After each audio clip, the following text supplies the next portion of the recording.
In 1961, a new American defense secretary looked at two separate fighter programs and had what seemed like a brilliant idea.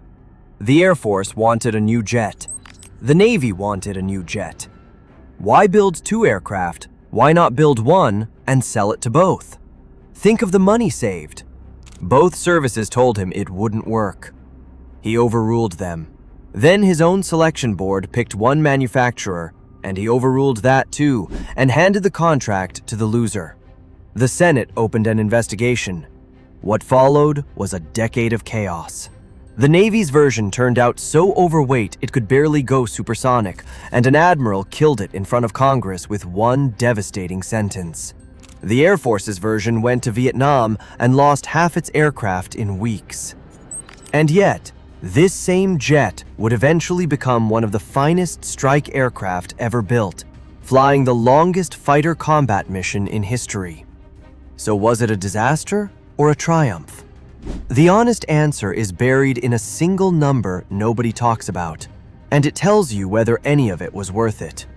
America tried to build one jet for everybody and ended up with two different aircraft, one dead program, and a Senate investigation.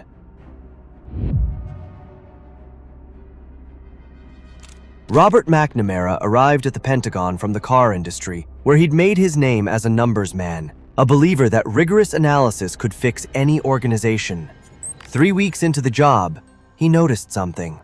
The Air Force wanted a fast, long-range, low-level strike aircraft, something that could scream in beneath enemy radar and hit targets deep behind the lines.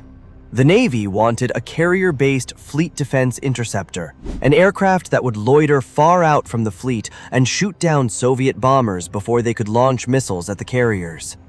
On paper, they looked similar. Both would be about the same size. Both would carry a crew of two. Both would need swing wings, wings that spread out for slow flight and swept back for high speed. So McNamara ordered them merged into a single program. The Tactical Fighter Experimental, or TFX. One airframe, two customers, enormous savings. Both the Air Force and the Navy objected strenuously. On paper, the two jets looked like twins.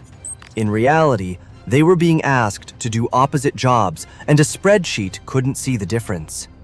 McNamara pressed ahead anyway, and before a single aircraft was built, he made a second decision that turned the program into a scandal.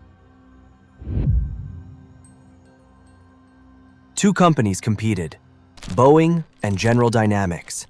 The Air Force's own selection board evaluated the designs and chose Boeing. The Air Force Council agreed. In November 1962, McNamara publicly overruled them and awarded the contract to General Dynamics. His reasoning was consistent with everything he believed. Boeing's proposal, he argued, was effectively two rather different aircraft with limited parts in common, which defeated the entire purpose. General Dynamics promised higher commonality and therefore lower cost. To McNamara, that was the whole point of the program. To almost everyone else, it looked like the defense secretary had thrown out the professional judgment of the uniformed experts to protect his own idea. The decision triggered a Senate investigation that would drag on for years. And there was an awkward practical problem too. General Dynamics had no real experience building carrier aircraft, so it had to team up with Grumman to design the Navy's version. The program, built to save money, began by overruling the experts who evaluated it, and it never shook off the suspicion that came with that. Now the aircraft actually had to be built, and the Navy's version was about to become a national embarrassment.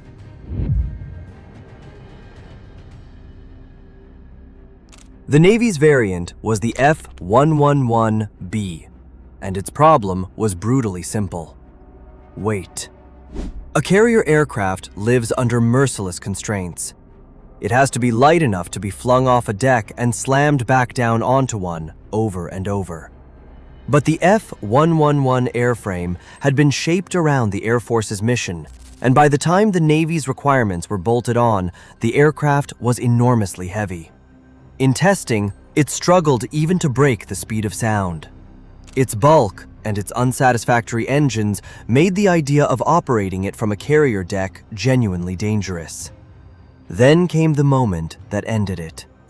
Vice Admiral Thomas Connolly, who had flown the aircraft himself, was testifying before Congress when a senator asked whether more engine power would solve the problem. Connolly's answer became one of the most famous lines in aviation history. "There isn't enough thrust in Christendom to fix this plane." That sentence killed the program. The Navy withdrew in May 1968. A stop work order followed that July, with 28 aircraft on order canceled. Just 7 F-111Bs were ever built. The Navy went off and got its own aircraft instead, the F-14 Tomcat, which inherited the radar and missile system the F-111B had been carrying. An admiral destroyed a multi-billion-dollar program with a single sentence, and the Navy walked away, which left the Air Force alone with the jet and desperate to prove it worked. In March 1968, the Air Force sent 6 F-111As to Southeast Asia for the aircraft's combat debut. The mission was called Combat Lancer, and on paper the jet was extraordinary.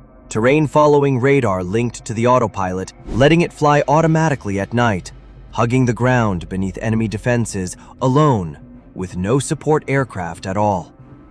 Within weeks, 3 of the 6 were gone.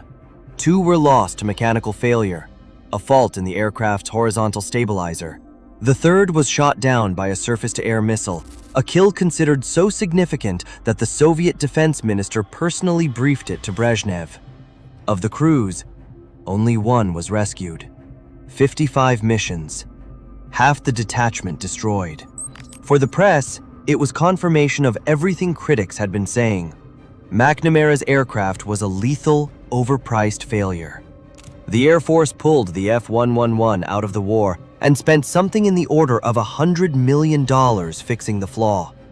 The jet's combat debut wasn't a defeat by the enemy. It was the aircraft killing its own crews in front of the world. And that should have been the end of the story. It wasn't.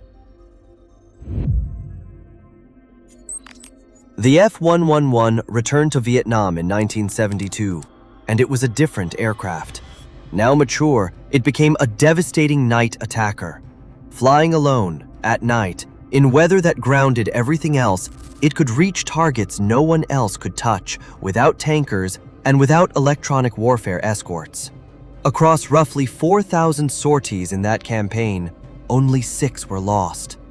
In 1986, F-111s flew from bases in Britain to strike targets in Libya, a round trip of some 6,400 miles, at the time the longest fighter combat mission in history. And in Desert Storm, F-111s dropped the majority of the war's laser-guided bombs and destroyed well over 1,000 Iraqi armored vehicles, picking them off one by one in a technique the crews called tank plinking. In one bizarre incident, an electronic warfare F-111 was credited with downing an Iraqi Mirage without firing a shot by maneuvering so hard the enemy flew into the ground. The Air Force ended up accepting more than 500 of them in roles from strategic bombing to electronic warfare over a 30-year career. The aircraft the world had written off as McNamara's folly matured into one of the most feared strike jets ever flown. Which brings us to that number, the one that decides what this whole story actually means. Remember the entire justification for TFX? Not performance, not capability, commonality. The idea that both services flying near identical aircraft would save a fortune. So how much did the Air Force's F-111A and the Navy's F-111B actually have in common? Around 30%. The two services needed different structures for different missions, and they used entirely different electronics. By the end, the shared aircraft shared less than a third of itself, and the cost savings from building them that way would have been small. That is the quiet, damning heart of the F-111 story. Every compromise, Every overruled expert, every dead crew and canceled contract flowed from a saving that was never going to be there. The jet was forced into a shape nobody wanted in order to capture a saving that, by the program's own numbers, barely existed. And the most uncomfortable part is what happened next. Decades later, the United States built another aircraft designed to serve the Air Force, the Navy, and the Marines from one basic design, the F-35. And analysts have pointed at the F-111 as the warning nobody read. So what was the F-111? Both things at once. And that's what makes it worth understanding. As an aircraft, it ended up superb. 30 years of service, 3 wars, and a strike record few jets can match. As a program, it was a cautionary tale that cost lives and billions before it found its feet. Here's the lesson buried inside it. Commonality is a management idea, not an engineering one. On a spreadsheet, 2 aircraft of similar size doing similar sounding jobs look like one aircraft ordered twice. In the air, at 200 feet in the dark, or slamming onto a pitching carrier deck at night, they are not remotely the same machine, and the compromise required to pretend otherwise is paid for by the people flying it. To be fair to McNamara, the Air Force's jet did eventually vindicate the technology he bet on. But the Navy was right, the Air Force was right, and the admiral with the memorable line was right. The plane was good. The idea behind it was the problem. Thanks for watching, and we'll see you in the next one.